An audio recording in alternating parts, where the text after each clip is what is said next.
Good evening, everyone. How are you doing this evening? All Okay, right, so thank you. yourself? I'm good, thank you. All right, I hope everything is going well. You're halfway through the semester already. It feels really quickly, and I'm sure your assessments are starting to pile up as well. So please, if you need anything, you need to let me know. Don't sit quietly and struggle on your own. Here to assist you. Okay, so just a little bit about where you should be in the module so far. Please, what is important at this point is to complete your ICE tasks because they do close towards the end of April, and I can only leave them open as long as I don't have to submit the marks to OPS. So the minute I have to submit your marks, I need to close them. So for now, I'm saying the middle of April, but try and get them done as quick as you can. And remember, you need to do at least 4. Okay. Assignment 1 was submitted. We had a good submission. I'm almost completed with the marking, and the marks are generally very good. So I'm very happy. There's been a few cases of unethical AI usage which we picked up. So please just make sure going into assignment 2 that you just use it ethically. A few cases of referencing issues, but other than that, it's been really good. So that's good as you go into assignment 2. Just a reminder, your PAS there's a newer version of your PAS copies that have been released. Download it because that has your date for your summative assessment, right? The current date that it is sitting at is in June. So it's early June, which is okay. And at this point, you should be preparing for that, right? If you've been studying so far and reading through your chapters, completing your assignments, I have no doubt that you'll be absolutely fine for that summative. And then just to caution you, you are allowed to take your textbook in, notes, whatever notes you want to print off, you can take it in, just nothing that's digital. But if you're going to rely on that, you're going to run out of time. Okay, so that's been my experience with the module. So just make sure that you know what they're asking you for, you know where to find it, you have your notes summarized, and you're not looking for the content for the very first time. So that's just some advice that I can give you. So just to gauge from assignment 1, how did you find the assessment? Is there any areas that you think you're going to struggle with for assignment 2 that I can assist you with? So generally, how was it and how is the module going so far?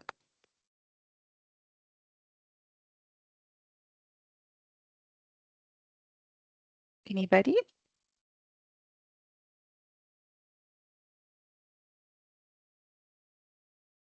Okay, so I'm going to take silence as golden. And I'm good, thanks. Right, and then obviously if you need any help, just let me know. Okay. So from this point on in the course, every session that we do have, I'm going to start taking you through exam type questions, questions from your that are similar to your assignment, so that now you can actually go after each learning or after each session and actually implement it, right? Because we get into a crucial part in the semester. I think at this point, I also need to mention to you that you need a calculator for that summative assessment, right? So I know they did release a notice out, but you will have to bring in a calculator. I can tell you that when we get to learning unit 10, the calculations are very basic. So there's nothing to stress about, but it is things like break even, and there's a few ratios that you need to be able to calculate. So don't stress yourself out about it, but just make sure that you do have a calculator to bring with you. Okay, after this learning unit or after this lesson, you're going to be able to answer the first few questions of your assignment. Now, I know that you're studying online and it's part-time, so you're not going to be able to go right after this and start that assignment. But if you have your assignment next to you, please just jot down these notes as we talk so that when you sit down to write it and put it into a format to submit, you already have the notes there. Okay, and you just have to elaborate on it. So this evening I'm going to go over leadership, and I'm just doing the one learning unit because it is quite lengthy. Um, on ARC, under each learning unit, I have populated right at the end, you'll see after each learning unit there's a folder. I've populated it with slides, and that's also going to be helpful. So that covers the entire chapter. And if you use that in conjunction with your textbook, you should be good. Okay. So when we discuss leadership, we know that leadership is a situation where one person directs a group of people into a situation that is different from their current situation. Now, when they move them away into a different situation, it doesn't necessarily mean that it's good. Okay. When we think of leadership, we always think of leaders being something great, leaders motivating people and leading them into a good situation, but that's not always the case. So sometimes a leader can navigate and move people into a negative situation. Okay. But either which way, a leader is somebody that has that ability to gain followers and to move them into a different situation from what they currently are in. All right. For management, we usually speak of leadership in the context of being something good and something positive. And we do say that leaders are similar to entrepreneurs. They are born because they have certain characteristics and traits that just make them stand out. And you will see in your general life, your day-to-day life, you'll come across people either in a work situation, from school, at campus, in your family even. You will see that certain people just demonstrate leadership qualities. Okay. And those are things that they will just naturally stand out. So if you're in a group situation and you get a group task, that person that decides, okay, takes a pen and page and is like, let's do this, this, and this, that's a leader. And maybe you are one. So a leader is somebody that has extensive self-confidence. So they believe in themselves, they believe in what they are doing, they believe in humanity and integrity, and they always look at the good in each situation. So it's that innate drive that they have to move to something better. Okay. In terms of leadership, you do get leadership traits that are negative, and it's abuse of power, arrogance, betrayal, incompetence, and inability to delegate. So, very much so in a business situation, we often confuse leadership with management. And we assume that because somebody is given a role by an organization, that that is a leader. And it's not always the case. All right. So, when we talk about leadership versus management. Management is somebody that's been put into a situation or a certain position of authority by the company. So they've been given a title. Okay, maybe they earned it with qualifications, maybe they've earned it with experience, maybe they've bribed themselves in there. You can never say. But they have earned that position and they've given authority by somebody in a business. In that position, they are focused on achieving processes and achieving an ultimate goal for the organization. How they do that is not really their concern. Okay, they are goal focused. They are focused on achieving targets. A leader, on the other hand, is very reliant on people, so they need followers, and in that way, they gain that position through gaining trust from followers. Okay, so one is can be handed to you, but a leadership post can never be handed to you. You have to earn it. And that is the significant difference between leaders and management. Okay, so if we look at the scenario that's on your screen now, it says Jamie took charge early. Okay, so Jamie was given a task, okay, and she had to start a group project with people. So Jamie took charge early, convincing everyone it would save time. She's confident, speaks well in meetings, and always shows up prepared. They've made decisions without always asking the group and often delegated tasks with little explanation. Recently, Jamie assigned Musa to handle all the research and told Priya to finalize the presentation slides, saying, I'm giving you full responsibility. Just get it done your way. Jamie later said, we don't have time to wait for everyone's opinion. We just need to get this done my way. Some students feel sidelined or anxious. One member, Musa, told to raise a concern in the chat, but Jamie replied, if you're not going to help, maybe just step back, let the rest of us work. The project is technically on track, but group morale is low. Some students are starting to pull back, and there's visible tension in group messages. Right. So at some point in your life, I'm sure that you were given a group task, whether it's at school, whether it was at tertiary, whether it's even at work, right? And you'll always get the one person that will stand up and take charge. And now, sometimes we say, oh, that's the leader of the group, but do they actually demonstrate leadership qualities? So, if we look at the questions that follow, if you look at Jamie and the scenario, what positive leadership traits do you think Jamie demonstrates? Okay, you can pop it in your chat, you can just speak out loud. Is there any positive leadership traits that she shows?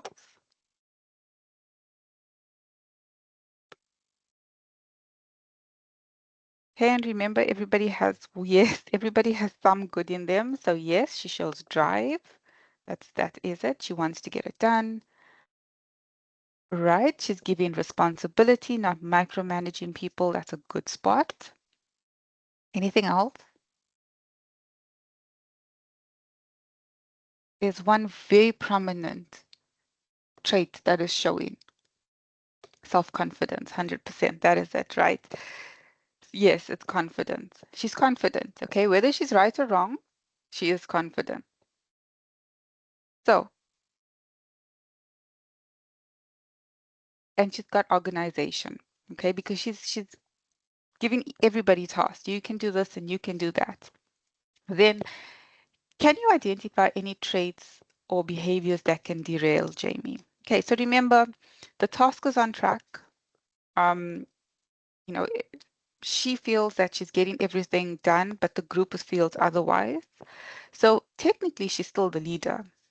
But remember, a leader is somebody that can only lead if they have followers, and people in the group are starting to pull back and they don't want to get involved. So as she starts to lose those followers, she could lose her position as a leader. So any traits that you can identify that will or can derail her.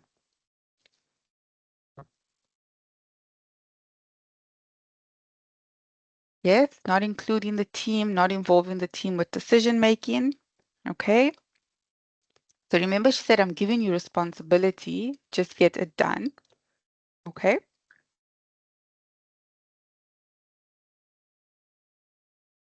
How would she display integrity?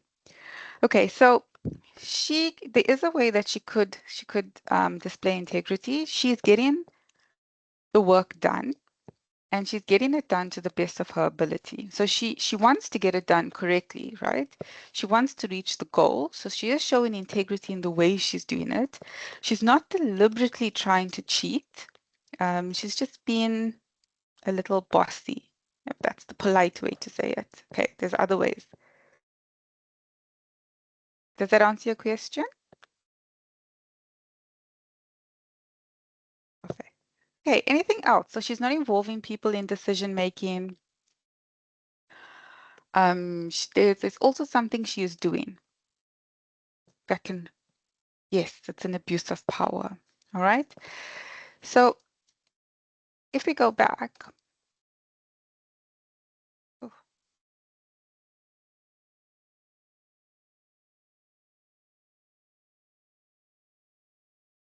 right, she's showing arrogance, abuse of power, lack of empathy, and betrayal of trust. So imagine how you would feel if I ask you to do something, okay, for marks. So I've got all these ICE tasks up, and you go and you do them. And then a week before they due, I take them all down and say, I'm so sorry, but that's actually not what you have to do.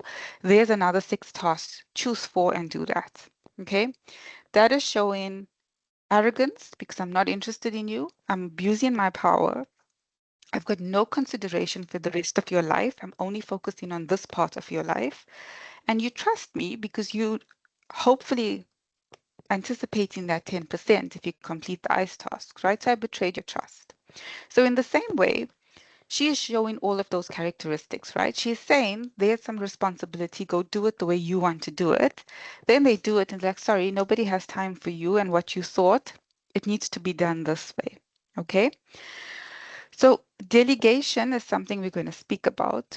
And this also comes in your assignment. So when a leader delegates something, right? Management delegate tasks and They tell you exactly how to complete it. A leader delegates tasks with enough guidance so that you are able to complete it, but without micromanaging you. So if I tell you, go and complete assignment 2, all the best, bring it back when you're done. Then when I mark it, I tell you, oh, but this format is not correct, and you didn't do this, and I asked you to reference, but you didn't reference, but I didn't guide you. So in the same way, when a leader allocates tasks and delegates tasks, they give them at least some boundary to work within, right? So when she allocated a task, you could say, listen, this is how we are doing it, this is how it's going to fit in, and you give some guidance. So if you take on a leadership role, it means that you've got to guide people. That's what makes you a leader. All right. And then let's describe the differences between management and leadership, right? So, like I gave you the definition earlier, ma- so leadership is very contextual. Um, I could be a leader in the workplace, right? Because you trust my qualifications, you trust that I know what I'm doing, I have a proven track record. However, um, if we were playing golf, for instance, you would not consider me a leader because perhaps I have zero skills. So a leader can be a leader in one situation, a context, and in a totally different situation, you wouldn't want to take anything they say with a pinch of salt. Okay, so very contextual. They're a leader within that situation. A trait of a leader is also knowing their strengths. Okay, so if I'm in a work situation and I lead. If you and I go out after that and we start playing a game of golf, I'm going to now take your leadership because perhaps you know better. So a good leader knows when to step back. Management is very generic. It focuses on the functional areas, so planning, organizing, leading, and controlling. Management focuses within a company and they focus on tasks and schedules. All right. So leadership focuses on people. They need followers. Management is this is my goals, this is my tasks, you are means of completing this task. Okay. And leadership is based with people's trust because they follow them. With that being said, leaders do care about the welfare, or good leaders care about the welfare. They care about the morale of their followers, and they want to lead in such a way that they are admired. Whereas management purely focused on goals. Okay, if we reach target, a sales target, and the rest of you had to are half alive by the time we reach that target, well then so be it. We reach the target, we're successful. All right. I also want to say that it does not mean that management is totally bad. Um, and something to look up negatively upon because that's definitely not the case. Management is a process and it is something that we do need in business to reach our goals, to achieve targets, to become profitable. But we always look for a combination of the both. We look for a manager that is a good leader, all right? Because we also can't have a leader that takes um, that sort of takes its lead from its followers. So if everybody's tired, look, we're not gonna work this Friday.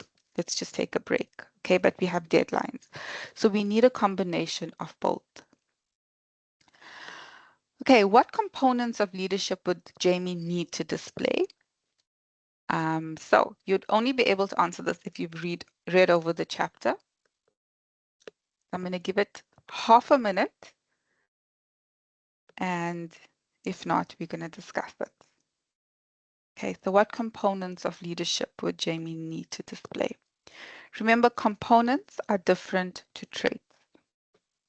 Okay, also something to note for when you go into your assessments.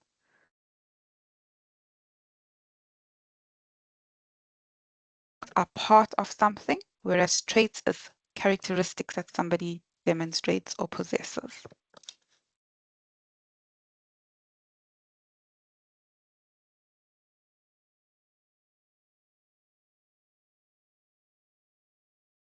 Right, so a leader that shows components of leadership. So what if leadership is a whole piece of, or it's a whole puzzle? What are the pieces that go together to form this puzzle? All right, it's somebody that is responsible. So if in the scenario, if that task had to fall to pieces, There is no way in that current form that Jamie is going to be responsible for that. Okay, she's going to blame everybody and sundry besides herself because this person didn't do this and this person didn't research and so on. So responsibility is saying, okay, I screwed up. I'm sorry, it's an error. How can I fix it? That is leadership. Okay. Commitment is sticking to something even when it's going wrong. And you'll often hear the phrase like a captain goes down with their ship. A CEO will try its best to save the company. So it's somebody that's going to stick it out even when times get tough. Competence is to ensure that you are skilled in what you are saying that you need to do. And competence does not necessarily mean that you have an education, you're intelligent, and you have learning skills. Competence means that you need your soft skills. So you need to be able to read a room. You need to be able to identify when one person is struggling. You need to understand that a person is a whole and they have different pieces. So even if you are in a workplace and somebody is lagging in their tasks, it doesn't mean that there's something wrong inside the organization. The person could have other issues at home, and you need to respect that and work with them. A perseverance is obviously to stick through something and to persevere even when you feel it's not going to work out. Okay. A willingness to learn, very importantly, regardless of who's in which position. When you're a leader, you are supposed to ask. You have followers, you ask them, is there anything I can do? How can I do better? Perhaps you can teach me something. Okay, that's an important skill. Communication skills, we often think it's the ability to speak, but it's not just that. It's the ability to communicate properly. Okay, and that means to use the correct tone, to use the correct language, and to change that to the situation. So a leader doesn't always have followers that have a high intelligence level or a high education level. It's important to be able to share what you need to so that everybody understands you. And it's also that ability to remember that majority of the way we communicate is nonverbal. All right. So I can tell you some things politely, but my face and my eyes can be saying something totally different, or my body language can be totally different. And people are very sensitive to that. All right. Ability to know what's right from wrong. And that's a difficult one. So when Sierra asked how does she demonstrate integrity, um, she's doing the best that she knows. Okay. But if she had the ability to know right from wrong, she would then understand that she's upsetting her followers to such an extent that they are losing morale. So all of these elements come together and they fit into a puzzle, and that makes a good leader. Okay, are there any questions at this point?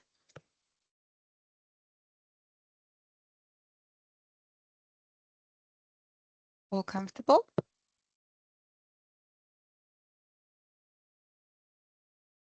Perfect. Okay. So if you look at question 1 of your assignment, this up until this point now of the session, you should be able to comfortably answer that. Okay. Um, when you are looking at the mark allocation, just something from assignment 1. So if you look at the question where they ask you to describe the differences between management and leadership, you can just draw up a table for that mark allocation and briefly explain. Okay, you don't need to write long essays. So we had two opposites when I marked assignment 1. Some students for 3 marks were giving me excessively long paragraphs, which I did look for the information and marked, but you are wasting your own time. And I know you have many modules. And then there were a few that for the essay gave me bullet points. Okay, and that's where I struggle because I can't mark it. It's not an essay. So just to be mindful and not to take up too much of your time if you don't need to. Okay. All right, let's look at another scenario which picks up on that. Are you comfortable to continue? Or do you need a 2-minute break? Are you all okay? Perfect. Thank you. Okay, so this is another scenario, and it says Alex asked the recently promoted supervisor Jordan to conduct a survey amongst the customers to determine how likely they are to buy books, pens, and bags that will be produced in the future. Jordan tells Taylor, the cashier, to ask all customers to complete the survey. Okay? Who has the authority to assign the task? Who is responsible for completing the task? And who is accountable to ensure that the task is completed? Okay, three very important concepts and sometimes very easily confused. So let me explain. Authority is something that is being given to me by someone above me. And in my role, they've given me the power to delegate activities, to lead people, I don't want to say below me, but under me, right? So my subordinates. A typical case of this would be your top, middle, and lower management. Top management gives power, so they give authority to middle management, and within that role, they then manage the lower level management. They then delegate or give power to lower level managers who then manage employees. So authority is the power that's being given to you to direct and lead others to complete tasks, right? When you delegate that power or you delegate a task, delegation means giving something that you need to do to somebody else because you have the authority to do it. That person then becomes responsible. Okay, so I am responsible for things that are given to me to complete by my manager. It means that I have to complete it or I have to answer. Okay, why is it not completed? But a person who has authority can delegate responsibility. So when they delegate that task to their subordinate, they are delegating responsibility with it. Okay? If you've been given a task, you are responsible for completing it. But as a manager, I am always accountable to my manager. All right? So you can always delegate responsibility, but you can never delegate accountability. And that is why, as a manager, you can have a really large team that you work with, but a manager will still say that they are stressed. It's because they delegate responsibility, but ultimately they are still they are accountable for those tasks. Right? Does those concepts make sense in your mind? So let's answer the scenario, and then it'll make more sense. All right. So Alex, who is the recently promoted supervisor, Alex asked the recently promoted supervisor, Jordan, to conduct a survey, right? So Alex is the CEO here, and Alex has delegated authority to Jordan. So he's provided Jordan with authority as a supervisor, and he's asked him, okay, you need to conduct a survey with the customers.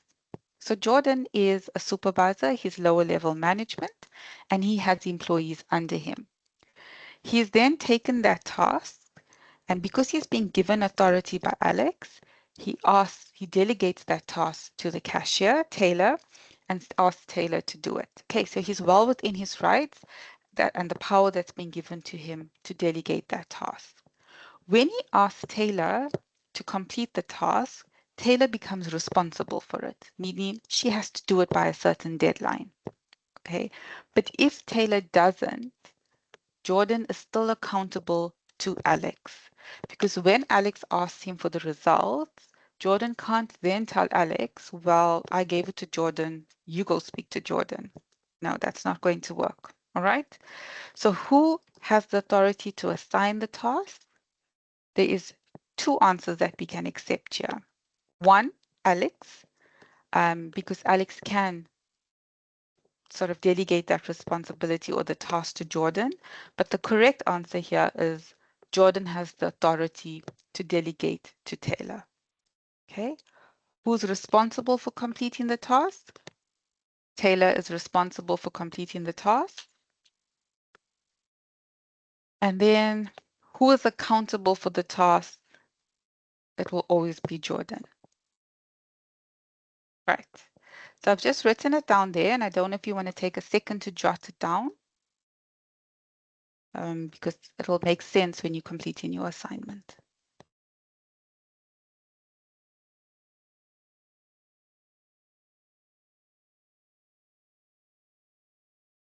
Okay. So then I want to ask, um,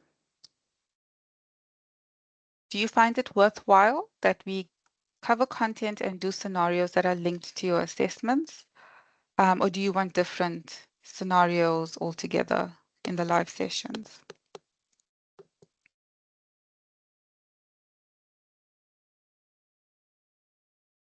Okay, because after we finish assignment 1, I'm going to take scenarios from past papers and we're going to go through them as well.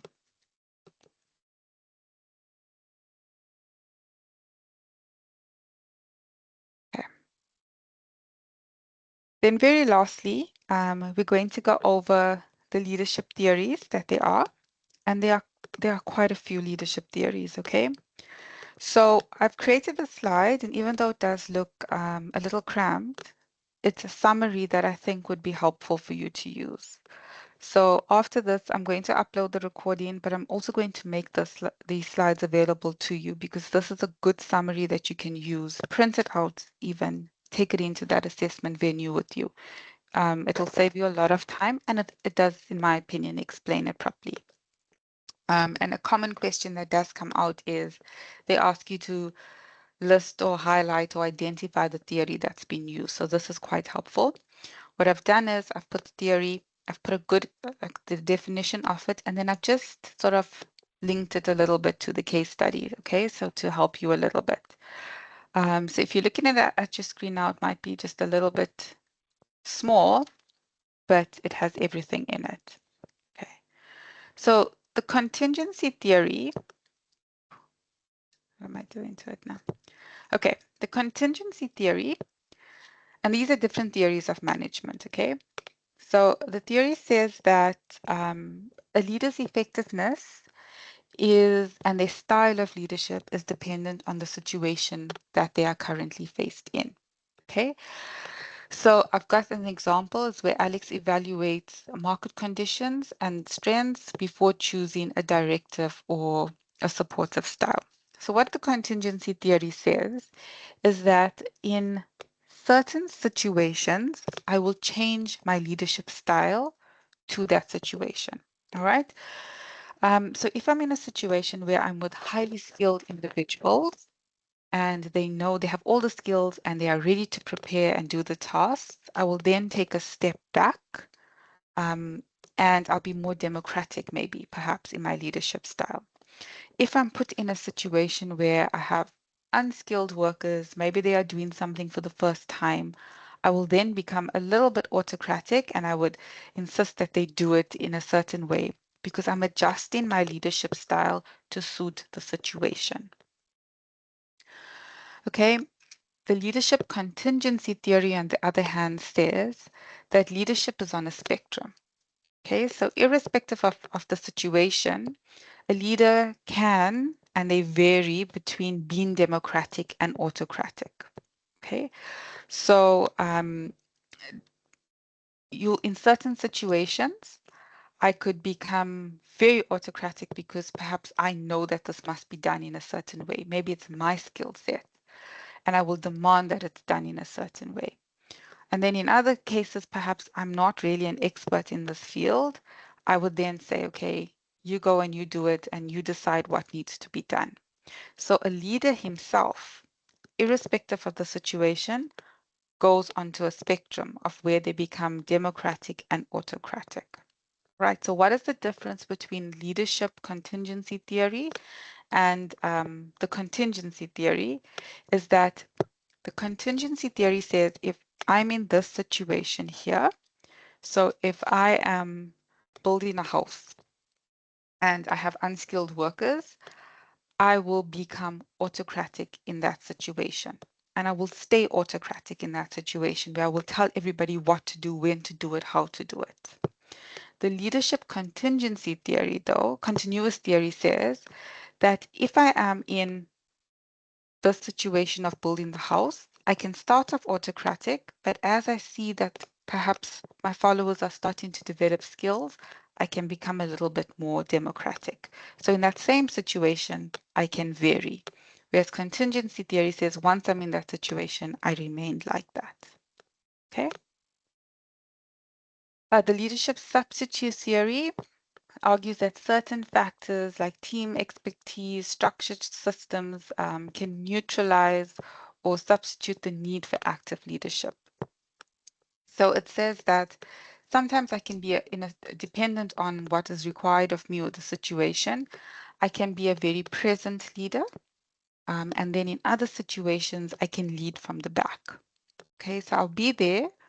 I probably won't mention anything, but I'm watching.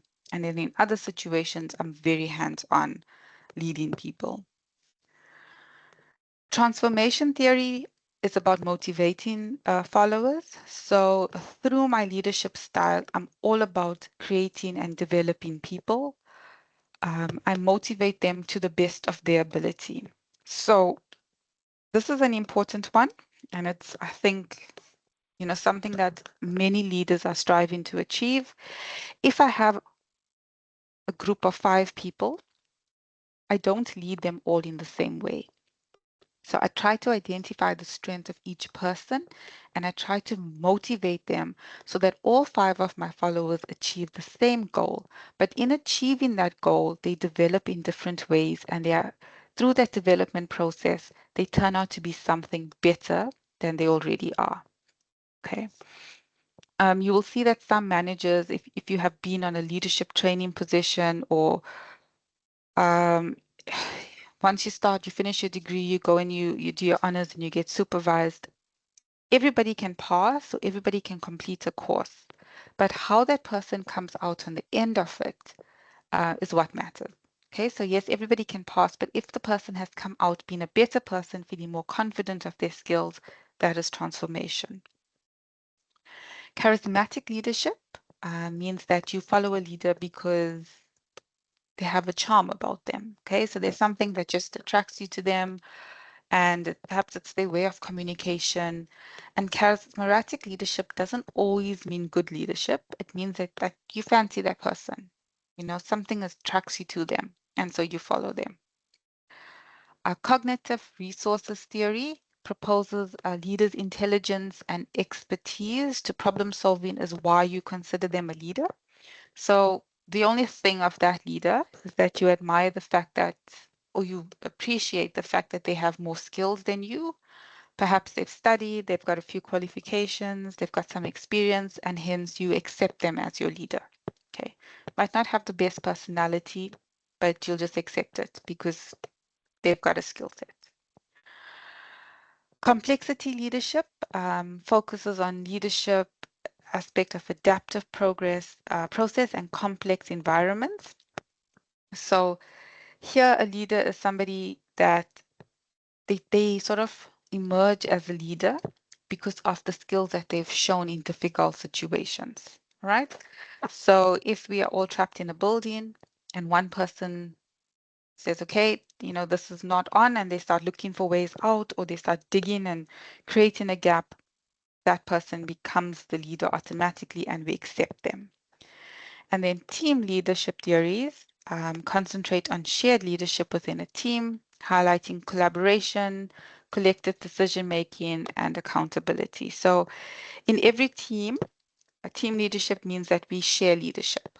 Okay, we share leadership, we share tasks, and we accept that a certain person can lead in that aspect and then a different person leads in a different aspect. So this is a nice summary for you. You please read your textbook, but keep this as your main summary. I think it will be really helpful for you.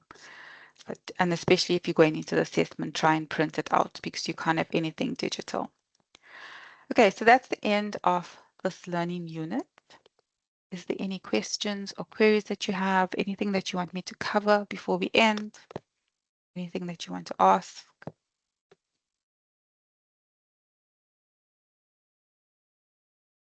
And then to just ask, is everybody comfortable? Okay, please, if you are feeling lost at any point, you don't have to speak up now. You can just WhatsApp me. Sarah, do you need to know the theorist? I don't.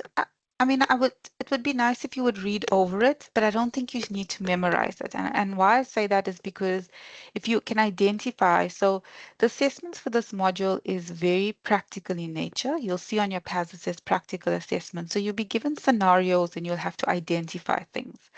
If you don't know the theorist from all the different theories, you do have your textbook with you. Okay.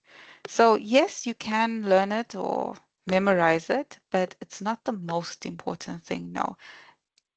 So no, I wouldn't spend too much of time on it. I would know it and I would know that it's highlighted in my book if I need to get to it. Okay.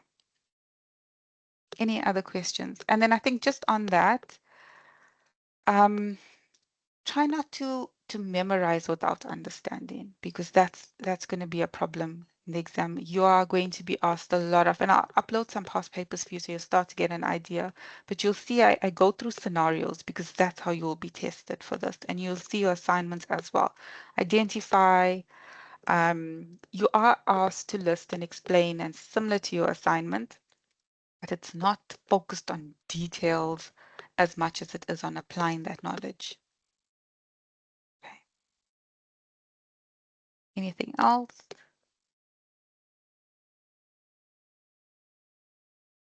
All right then. Okay, so I'll upload this recording for you and I'll make the slides available separately so that you have the summaries.